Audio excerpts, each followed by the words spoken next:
Hey guys, Fran here. This is IGN Live here at E3 2010. We're streaming on YouTube and e3.ign.com, so go there. It's the best place for all the latest E3 news. It's up to the minute, and it's 24/7. Okay, it's time to check your weapons twice, because we're now going to take a look at Hunted. Here with us is, in Exiles, Max Kaufman and Matt Finley.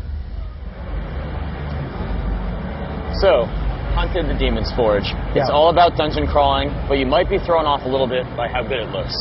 Can you give me a little bit of background on what the goals were in this game? The goals were just to make an incredibly rich world.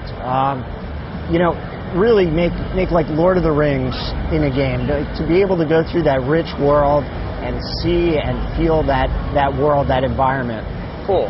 So, what we're looking at right now is a walkthrough of one of the levels. And I know this because I've seen the game before, but it's completely based around co-op gameplay. Right. So maybe you can tell me about the two characters that you'll be experiencing in Hunted. Well, the two characters are Alara, and she's an elven huntress. She's a master with the bow, and Caddick, and he's a master with the sword. And that's kind of the coolness of the game, is the fact that the two characters are so unique. It's an action game, but it also has exploration. And how does the gameplay differ between the two of these guys? Well, like I said, Alara's specialty is with the bow, so that ripples throughout the entire game. The AI is built around the strengths and weaknesses of the character. So, for example, if Alara gets into a situation, a lot of melee guys are rushing her. Caddick can rush in and help her out, and she'll get to high ground. And then there's that dance between the enemies and the characters and their strengths and weaknesses. So in any good dungeon crawler, there's always a balance between puzzles and combat. Maybe you can talk a little bit about how the puzzles work in this game.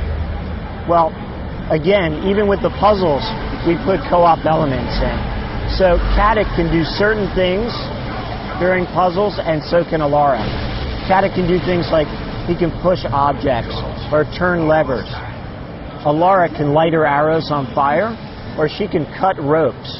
So this combination of things allows us to make a really large amount of puzzles. So maybe you can walk me through the combat sequence that's going on right now and what each character is doing. Okay. I know that it's possible for the characters to sort of enact a special power. And help so Alara is actually in a situation where there's a down enemy, and she has the opportunity to take him out with an execution move. You'll be able to do that throughout combat. Caddick's move's really cool, too. He grabs the skeleton's arm and slaps him in the face, and then cuts his head off. So what you see here on the battlefield are the makings of a cover system. Yeah. So it is a cover-based combat game, and right now they're using a co-opable skill. Caddick used his levitation, and Alara is shooting the enemies from a distance. We have this, the game is built around co-op, and we looked at a lot of co-op games, and we saw that they tethered the players together. So we do co-op at a distance where you can revive your partner, throwing regen vials, or Alara has spells like Ice Arrow, Caddick has levitation, and then all of their other spells are co-opable as well. So the thinking behind that being that in a co-op game where there's a lot of combat, sometimes they make you run across the battlefield, sort of take you out of the action and help your character by being next to them. Exactly. And because of the strengths and weaknesses of the characters, it tends to make it more fun to be separated. She can be up on high ground or in cover. He can be right in the battle. And then what happened there was Caddick just battle charged Alara. He used his lightning spell, and now she has a lightning sword. So basically, it's like friendly fire, but in a positive way. He uses a spell that would hit an enemy, but he charges his partner. Exactly. You get a prompt. You get a B prompt, and then you can charge up your partner with, in this case, it was lightning. So, just so the audience knows, we have two people playing this live right now. Right. Network. What if you don't have any friends? You can play it single player with an AI partner. And you'll still, when you're playing the game, you're still leveling up both characters. They're both of your characters. So let's say you like to play Alara, and you like it when your partner uses levitation. Well, you can put a lot of crystals into levitation, and he'll use that. So there is an in-game currency going on at all times? There is, there is. Cool. And I like how the currency seems to transfer over from the multiplayer. Do you still get to keep that currency if you take your character maybe to another game? Yes, you do. Well, if you're playing cooperatively online, you still have your single-player campaign. And at the end of playing, you have the option to go back to your game or progress from where you were, but you can still continue your single-player campaign.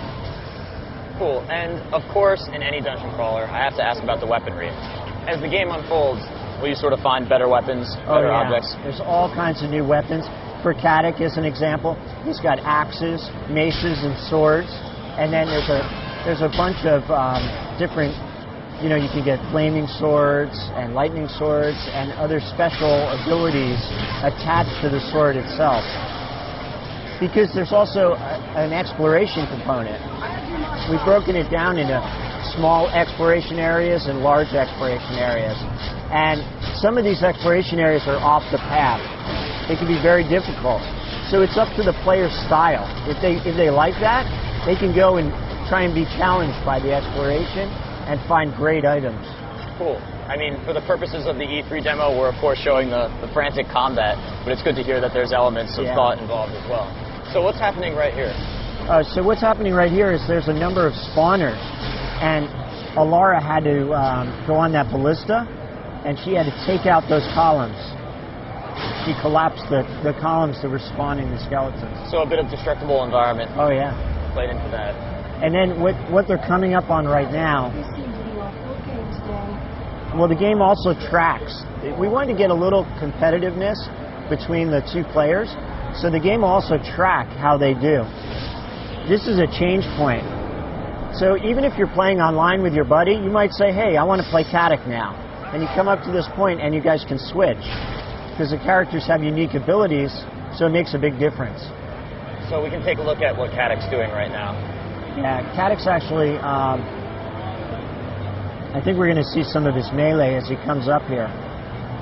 We've got a pretty robust melee system, and you can see some of his combos that he's going to do right now. These guys are called War Guards. They're some of the first enemies you meet. We've been firing from afar for most of the game as Alara, but now we're getting up close and personal here. Can you talk a little bit about Caddick's shield? Because I know that plays into his upgrade system a little bit. Right. Well, the way we look at the shield, it's like ammunition for melee. The shield will degrade and actually break apart, and so will enemies. So you want to keep looking for shields. You have to keep upgrading them, and it's going to be a constant challenge. Great. Well, thanks for giving us a look at Hunted. It looks pretty excellent. Especially for a dungeon crawler, it's really nice to see something that's really flashy and very impressive graphically. This is something I think a lot of people are going to get into, especially with the co-op play. Thanks a lot for joining us. Thank you. Back to you, Fran. Thanks for the look at that, guys. It's such a happy, colorful game. It looks great, though. Thank you so much. So now it's time to take to the high seas and say hello to a mighty pirate. Head to the Three-Headed Monkeys, Monkey Island 2, LeChuck's Revenge. It's coming up next.